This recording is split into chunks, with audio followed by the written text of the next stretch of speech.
कल्पनेची होते कल्पना निरर्थक आहे. आता आकाश ही ज्याच्या पापणीचा प्रकाश आहे.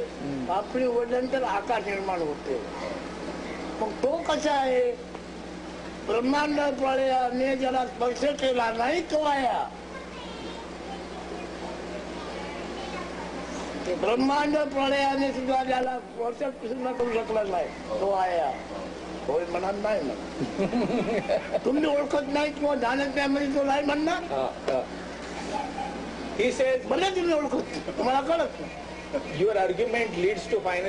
Il dit, finalement, votre argumentation aboutit à ceci. Vous ne pouvez pas le saisir en échafaudant des concepts. Et vous vous sentez impuissant. C'est tout ce dont il s'agit. Vous voulez le capturer par des concepts, associer certains mots et dire « c'est ça ». Et c'est l'échec, car vous ne pouvez qu'échouer. Il dit « mon état, l'état ultime, est ainsi. Vous ne pouvez pas le décrire, mais il est toujours libre de tout univers. »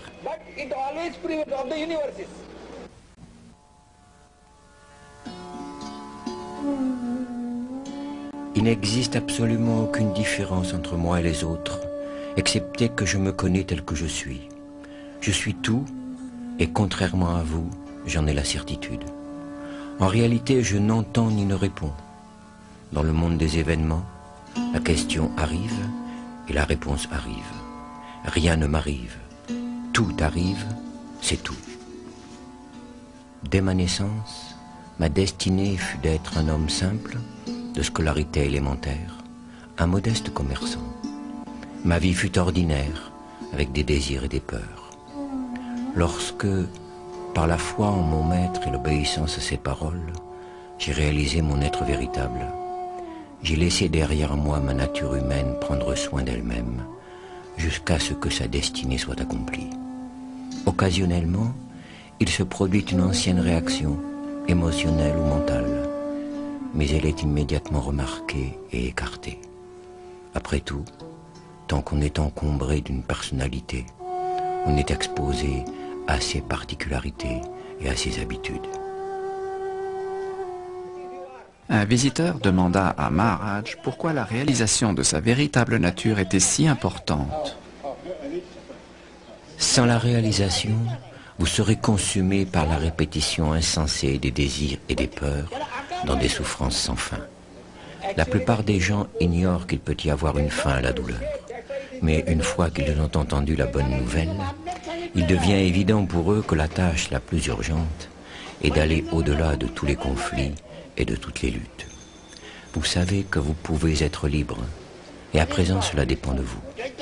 Ou bien vous restez à jamais affamé et assoiffé, à jamais défait et affligé, ou bien vous sortez d'ici en cherchant de tout votre cœur l'état de perfection intemporelle auquel rien ne peut être ajouté, duquel rien ne peut être retranché.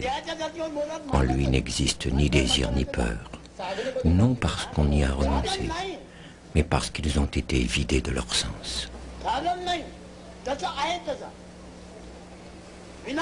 Les chercheurs qui rendaient visite à Maharaj voulaient savoir comment parvenir eux aussi à cette conscience.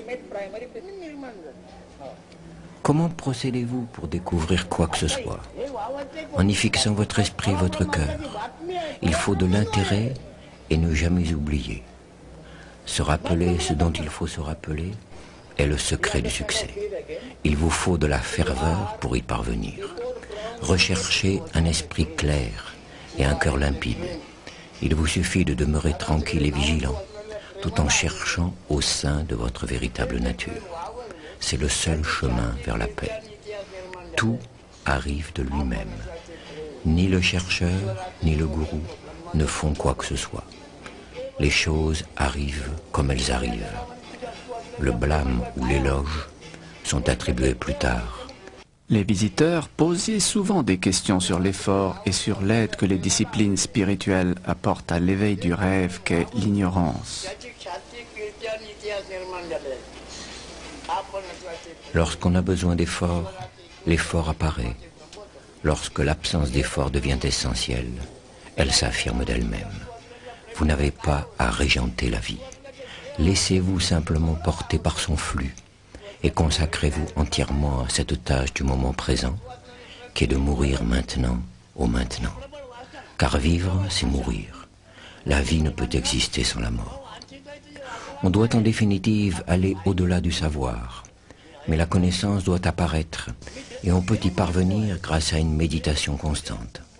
En méditant, le savoir « je suis » progressivement se stabilise, fusionne avec la connaissance universelle et devient ainsi totalement libre, comme le ciel ou l'espace. Ceux qui viennent ici avec l'idée d'acquérir un savoir, même spirituel, viennent en tant qu'individus visant à obtenir quelque chose. C'est la véritable difficulté. Le chercheur doit disparaître. Lorsque vous connaissez votre véritable nature, la compréhension « je suis » demeure, mais cette connaissance est sans limite. Il ne vous est pas possible d'acquérir la connaissance. Vous êtes connaissance. Vous êtes ce que vous cherchez. Votre être véritable est antérieur à l'apparition de tout concept. Plongez profondément en vous-même et vous le trouverez facilement et simplement. Allez dans la direction du « je suis ». Tout existe dans le mental. Le mental et le corps sont tous deux des états intermittents. Le résultat de ces flashs crée l'illusion de l'existence. Cherchez ce qui est permanent dans le transitoire, réel dans le non-réel. C'est la sadhana ou pratique spirituelle.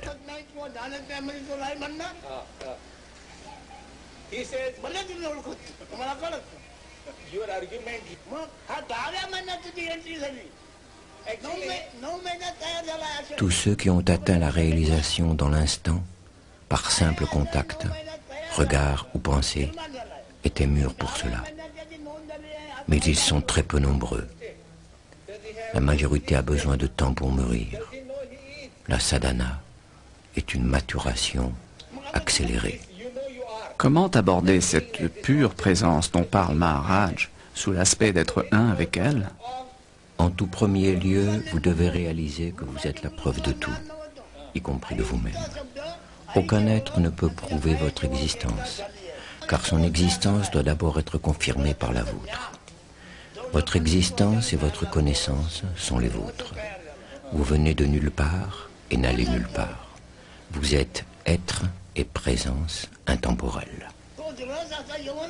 Développez l'attitude témoin et vous découvrirez par votre propre expérience que le détachement suscite le contrôle. L'état témoin est plein de puissance. Rien de ce qui le concerne n'est passif. Gardez simplement présent à l'esprit le sentiment « je suis ». Fondez-vous en lui jusqu'à ce que votre esprit et vos perceptions deviennent un. En renouvelant les tentatives, vous trébucherez sur le juste équilibre de l'attention et votre esprit s'établira fermement en la pensée-perception « je suis ». Quoi que vous pensiez, disiez ou fassiez, le sentiment de l'être immuable et aimant demeure comme l'arrière-plan à jamais présent du mental.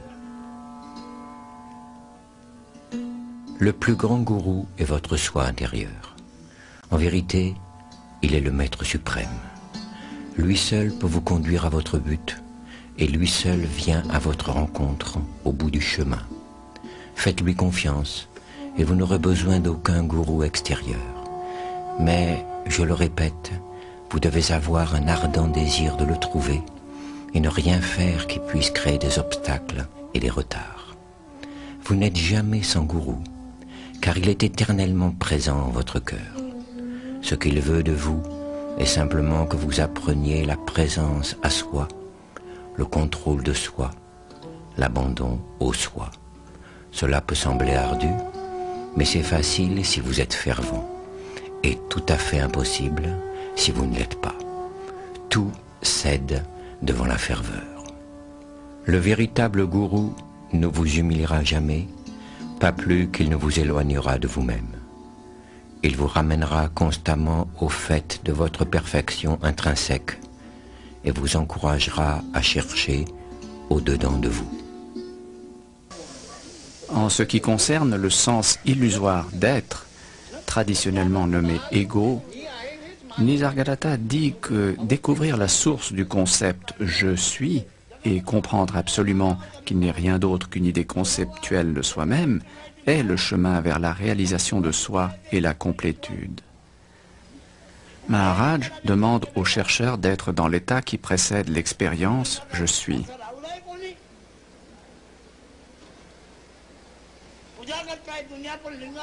Le concept « je suis » vient spontanément et s'en va spontanément.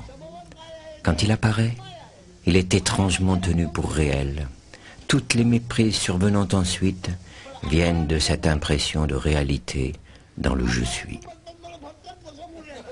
À l'instant où le sentiment « je suis » apparaît, le monde apparaît également.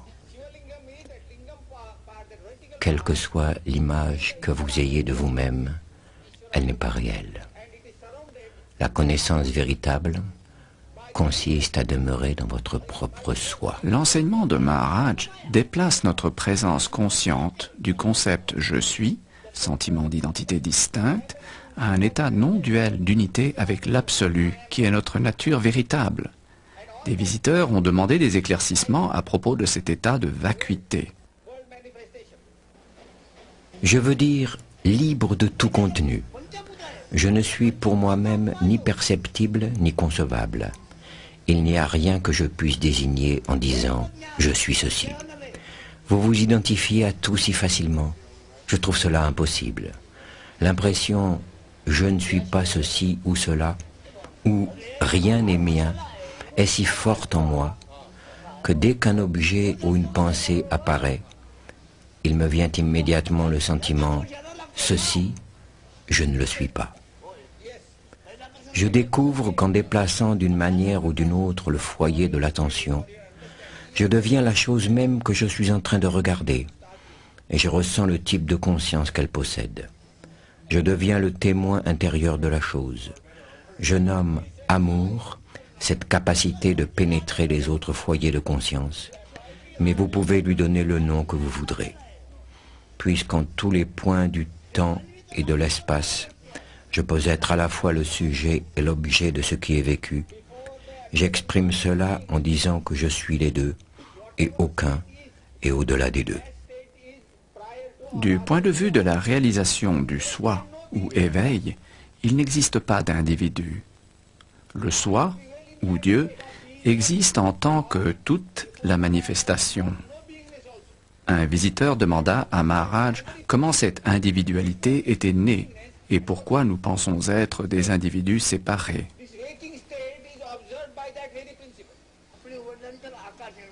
Vos pensées concernant l'individualité ne sont vraiment pas vos pensées, ce sont des pensées collectives.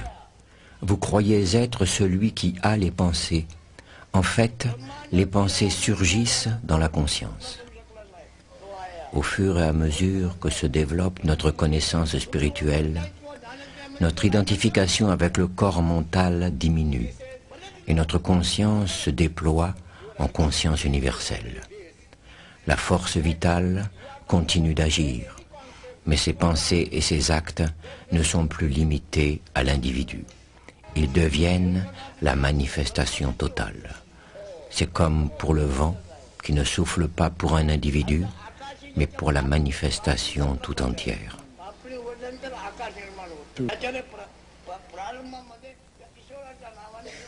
À propos de la vie quotidienne et du comportement dans le monde, Maharaj disait « Pourquoi vous soucier du monde avant de prendre soin de vous-même? Vous voulez sauver le monde, n'est-ce pas? Pouvez-vous sauver le monde avant de vous sauver vous-même? Et que veut dire être sauvé? Sauvé de quoi? De l'illusion. Le salut, c'est voir les choses telles qu'elles sont. Demeurez tranquille. Faites votre travail dans le monde, mais intérieurement, demeurez tranquille. Alors, tout viendra à vous. Ne comptez pas sur votre travail pour vous réaliser. Il se peut qu'il profite aux autres, mais pas à vous. Votre espoir est dans le silence de votre mental et la quiétude de votre cœur. que rien ne vous retienne d'assumer vos fonctions. Une action pour laquelle vous n'êtes pas impliqué émotionnellement, qui est bénéfique, qui n'est pas source de souffrance, ne vous lie pas. Vous pouvez être engagé dans diverses directions et travailler avec énormément d'enthousiasme, tout en demeurant intérieurement libre et tranquille, avec un mental comme un miroir, reflétant tout sans en être affecté. L'imprévu est certain de se produire, tandis que ce qui est attendu pourrait ne jamais arriver. Tout est parce que vous êtes. Accrochez-vous fermement et profondément à ce point et demeurez sans cesse en lui. Réaliser l'absolue réalité de tout ceci est la libération. Celui qui s'est examiné à fond, qui a finalement compris, n'essaiera jamais d'intervenir dans le jeu de la conscience. Il n'existe pas de créateur doté d'une grande intelligence tel que vous pouvez le concevoir. Tout ce jeu se déroule spontanément. Il n'y a aucun intellect derrière cela. Alors n'essayez pas d'imposer le vôtre en vue d'amener du changement. Laissez cela tranquille. Votre intellect est un dérivé de ce processus. Alors comment pourrait-il prendre en main ou même évaluer la totale création? Examinez-vous. C'est cela votre raison d'être. La spiritualité n'est rien d'autre que comprendre ce jeu de la conscience. Essayez de découvrir la nature de cette illusion en cherchant sa source. Il ne peut y avoir de conscience personnelle sans la pure présence, mais il peut y avoir pure présence sans la conscience personnelle, comme dans le sommeil profond. La présence est absolue. La conscience personnelle est relative à son contenu. Elle est toujours conscience de quelque chose. La conscience personnelle est partielle et changeante. La présence est totale, immuable, calme et silencieuse. Et elle est la matrice commune de toute expérience. Ce que vous êtes, vous l'êtes déjà. En sachant ce que vous n'êtes pas, vous vous en libérez et vous demeurez dans votre état naturel. Cela se produit tout à fait spontanément et sans effort.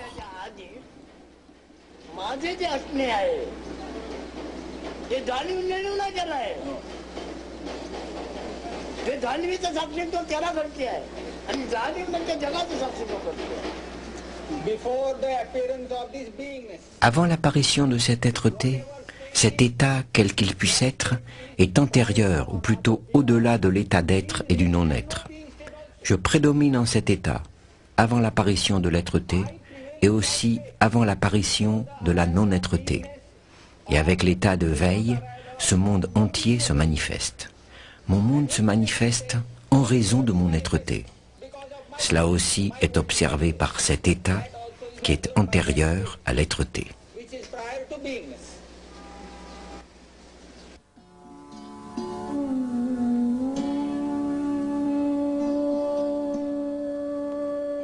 Et vous êtes cela.